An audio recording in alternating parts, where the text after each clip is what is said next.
Hey, Brian from SnakeBytes here. We were gone to Daytona last week, but the baby snakes certainly didn't stop hatching. We have thousands of them to set up. I'm going to show you guys my baby snake hell. You're watching SnakeBytes.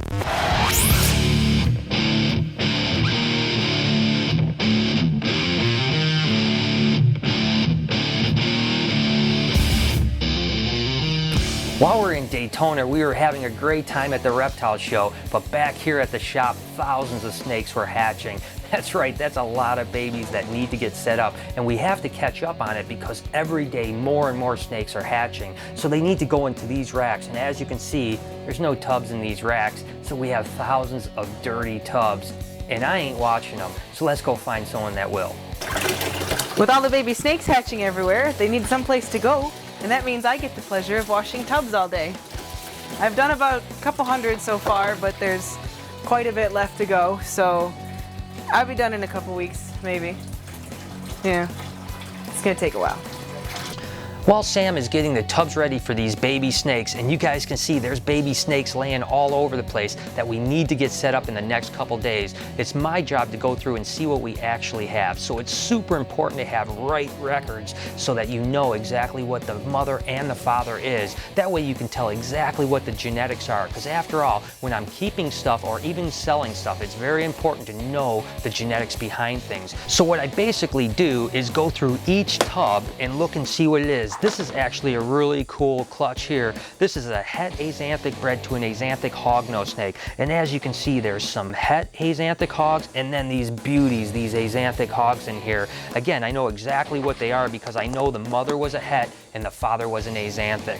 Going on to the next box, these are actually pretty cool. These are albino het for plasma. Plasma is a lavender diffused or lavender blood red. And as you can see in this clutch, we have some albinos that are going to be het for diffused and opal diffused. We also have some plasmas, which are really gorgeous, like these guys right here.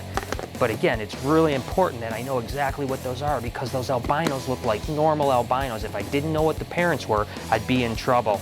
Moving on to the next box, what we have here is a het hypo motley okatee bred to a hypo okatee motley. I tell you, I just love the variety in these guys. They just look so soft and just really cool patterns, so I'm excited about that. We actually even have a black motley in here that I know is going to be het for hypo sunkiss, so that could be a really good breeder down the road. As exciting as it was getting back from Daytona to see all the baby snakes, I also was dreading the fact that we're going to have to set up thousands of snakes, and it was tons of work. So what's something that you guys do that you really dread? Something like going to school, starting college, going to work on Monday morning? Go ahead and comment down below.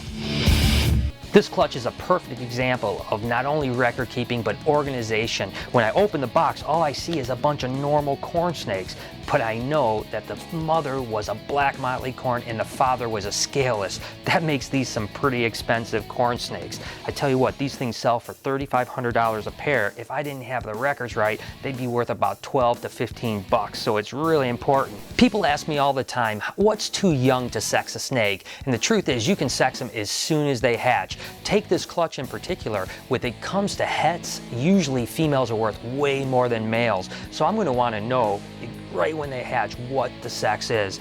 You can tell with this little baby that's only a day old, I can avert the hemipenes no problem and know that this is a male. I'll go ahead and sex all these animals as I'm setting them up into racks so I know exactly what sex ratio I have. This was a clutch I was pretty excited about. These are T-positive albino Baird's rat snakes. I've been working on this project a while and I finally think I have it figured out to produce really strong babies. And it was kind of interesting because someone just recently asked if I could show a Baird's rats on the show. So there you go, Baird's rat snakes and albinos to boot. Now let's just back up for a second. Record keeping, very important to know what you have and keep organized in that sense. Secondly, you can sex babies as soon as they hatch. That way you know the sex ratio I have. And then I have to talk about the fact that snakes are my business. So people ask me from time to time, when do you actually see these animals available? It usually takes about 2 to 3 weeks after they hatch because I always want to get at least 2 meals into them to make sure that they're really healthy before they go out the door. After all, we've got to set these babies up and keep the wheels a-turning. As much as I'd like to keep everything, I do still have to sell stuff. Speaking of what else, let's check out and see what else I've got going on here. This clutch is pretty cool. This is a scaleless Texas rat snake clutch, and this is 100% scaleless. And what's interesting about these guys is the fact that some of the scaleless still have some scales on them. There's quite a few animals in this clutch you can see that have maybe 10 or 20% scales still bleeding through, and it makes for some really interesting patterns. You can see this one almost has racing stripes down it, where the stripes and it coming through with the scales. It's really quite interesting. And then this one guy here, this little bugger, is almost 100% scaleless, and that's really beautiful, and it just takes on a really different smooth texture to it. This is an albino to het albino hognose clutch, and I tell you what, I can never get sick of producing little albino hognose. What little beauties. I tell you what, I love hognose, and the albinos are certainly one of my favorites.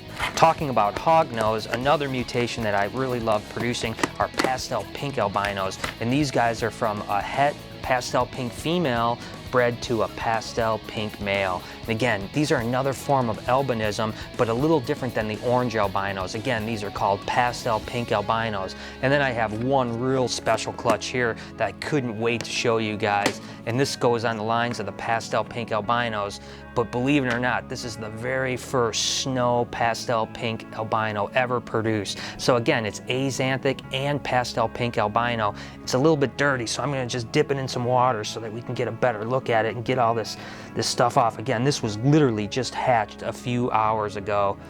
Look at that bugger. It is just so beautiful. Wow. I got really lucky on this clutch. Yeah, don't worry. I'll get them set up. Yeah, all those babies will be set up by the end of the day. Not before a power nap. Brian, you can't nap. You have to set up 666 million snakes before you can go home. What the hell is going on? 666 million babies? I'll be stuck here forever. I'm so tired. I can't get that done in a day. Lori sounded really weird. I want chicken nuggets. I know. I'll make Chewy help me. Hey, Chewy? Chewy, you in here? You're the best Puddles in the world. Oh, you're so good. Sit, Puddles. Sit, Puddles. Good boy. Hey, Noah. Hey, Puddles. Good Puddles. Hey, Chews! Chewy, I need your help. Oh, hey, Sam, have you seen Chewy? Ah! Oh, I haven't looked there. Thanks. Chews, are you in here? I need you to help me set up 666 million snakes. Oh, man. So disgusting. Chews, did you take a crap in here?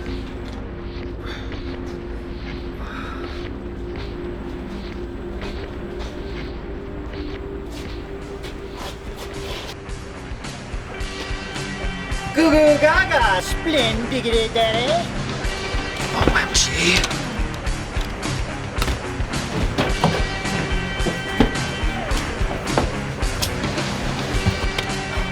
I'm safe in my office. I'm safe in my office. I'm safe in my office. I'm safe in my office. Hello? Is there someone there? It's just me, splendid dad. I'm going home for the day.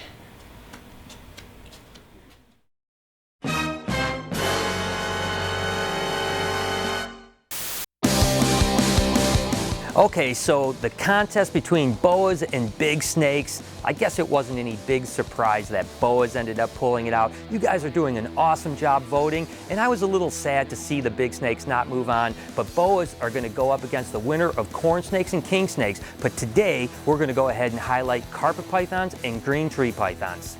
All right, so carpet pythons are really awesome animals. They're a lot like a boa constrictor. They get about the same size, about 8 to 10 foot. Certain species stay a little smaller and some get a little larger, but as you can see, they're an arboreal animal and they're really placid when they get older. Now the downside to them is as babies, they're a little bit nippy and they're not nearly as colorful as babies, so as they get older, they get to be better and better animals. They're from Australia, and you guys know I love Aussie pythons, so these guys are gonna be really hard to beat. And I'm talking about all carpet pythons, from jungle carpets to Brettles to Darwins, you name it. So let's go ahead and look at some green tree pythons. Green tree pythons aren't nearly as popular as some of the other pythons and boas just because they're a little bit more advanced when it comes to keeping them. But there's a huge contingent of people that really are die-hard green tree python people. And as you can see, some of them can be really docile, but they're really best to be kept in a display and kind of just leave them alone. A lot of them can be a little bit sketchy when it comes to handling, and the bites from them are really bad. The babies are a little bit finicky too, but once they get going, they're actually really cool. So if you're ever considering keeping one in a display, they're an awesome animal to choose. It'll be interesting to see how they do against carpet pythons. You guys know the rules. Go ahead and comment down below. We'll tally up the votes at midnight on Sunday. The winner moves on. For this week's Comment of the Week, the question was, what do you feel about weird and unique names? And 21 Jason Luck said, "That was a great show, guys. I knew a grandma that was super angry when her daughter names her grandson Cash Money. Poor kid, his brothers had normal names. On a side note, whatever happened with the corn snake feeding experiment?" Yeah, Cash Money. Now that's one crazy name. Believe it or not, I really was trying to name my son Wacky Moon. That's a real true story. And as for the corn snake experiment, guess what? We're actually filming the results today, so tune in next week. I want to give a huge shout out to ballpythons.net. Haven't shouted those guys out for a while. It's a really cool community. Until next time, this has been Snake Bites.